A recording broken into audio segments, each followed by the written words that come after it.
Hello friends, welcome to English with JP sir. और आज word of the day में आप सीखेंगे एक amazing word imply. So let's start. सबसे पहले इसका मीनिंग समझो।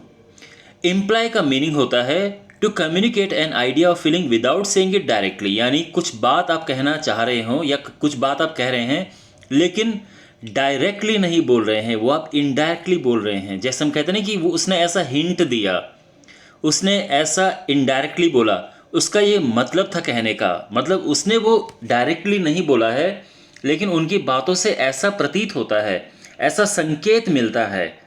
तो ये है इम्प्लाई। ओके, मैंने यहाँ पे दो सीन लिखे हैं तो उस सीन से आपको आइडिया लग जाएगा इसका मीनिंग। तो मॉम है, उन मॉम के दो बच्चे हैं, अमित और सीता। तो कोई डिवाइस लिया उन्होंने, वो डिवाइस बड़ा डेलिकेट है। तो मॉम कहती हैं this device is very delicate, give it to Sita, she'll carry it. ये जो डिवाइस है बहुत नाजुक है, इसे सीता को दे दो, वो कैरी करेगी। तो फिर अमित बोलता है are you implying that I am careless and I damage the device. मतलब क्या आपका कहने का ये मतलब है कि मैं केयरलेस हूँ? केयरलेस मतलब लापरवाह हूँ और मैं डिवाइस को डैमेज कर दूंगा। तो आप समझ गए इम्प्लाई का मीनिंग।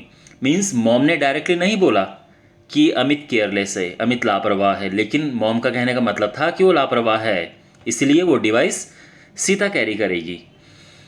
दूसरा सीन देखो। अब रवि कहता है it's high time that you join the gym. यानी अब वक्त आ चुका है कि तुम्हें जिम ज्वाइन कर लेना चाहिए। फिर सोनिया कहती है are you implying that I am fat. क्या तुम ये कहना चाहते हो कि मैं फैट हूं? तो आपको समझ आ रहा है? ओके, तो अब कुछ और सेंटेंसेस हैं और इनसे आप कुछ और बेटर इस वर्ड को सीखेंगे। I implying that I am fat, ये ऑलरेडी हम डिस्कस कर चुके हैं। तो क्या तुम्हारा कहने का मतलब है कि मैं फैट हूं? Socialism implies equality. सोशलिज्म का जो मतलब होता है वो इक्वालिटी होता है। ठीक है, तो सोशलिज्म, आई होप आप इस वर्ड से अवेयर होंगे, नहीं तो इसका मीनिंग आप सर्च मारना सोशलिज्म का मतलब क्या होता है। लेकिन उसमें यही होता है कि जो इक्वालिटी यानी अमीरों से आप, जिनके पास बहुत ज़्यादा प्रॉपर्टी है उनसे प्रॉपर्टी लेके जो गरीबों हैं उनमें बांट दो। जैसे पुरानी कुछ कुछ इकोनॉमीज़ में होता था, सोशलिस्ट जो इकोनॉमीज़ होती थी। ओके, हर statement implies a lack of confidence in the management of the company. तो कोई बॉस हैं किसी कंपनी में और उन्होंने कोई स्टेटमेंट दिया, तो उनका जो स्टेटमेंट था उससे ये महसूस होता है, ऐसा संकेत मिलता है कि lack of confidence in the management, कि उनका जो कंपनी का मैनेजमेंट है उनमें कॉन्फिडेंस कम है। उन्होंने डायरेक्टली नहीं कहा लेकिन कुछ ऐसे संकेत दिए जिससे ऐसा पता चलता है। What are you implying. तो अगर आप कोई इंसान कुछ बात कहने की कोशिश कर रहा है, वो डायरेक्टली नहीं बोल रहा है, तो आप उसको कह सकते हो कि हे वट आर यू इम्प्लाइंग, यानी तुम्हारे कहने का मतलब क्या है, तुम क्या कहना चाहते हो। I you implying that I have something to do with those attacks. Means आप किसी को बोल रहे हो कि वहाँ पे कोई अटैक हुए हैं, तुम कहाँ थे, ऐसा ऐसा करके।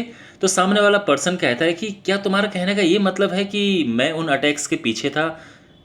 तो I you implying that. Okay, I hope आप समझ गए होंगे। Your words imply a lack of trust in me. तो आप किसी से बात कर रहे हो, सामने वाला कुछ ऐसी बातें कर रहा है जिससे ऐसा महसूस होता है कि उसका आपके ऊपर विश्वास नहीं है, तो फिर आप कहते हो your words imply a lack of trust in me. तो आई होप आपको ये वर्ड अच्छे से समझ आया होगा।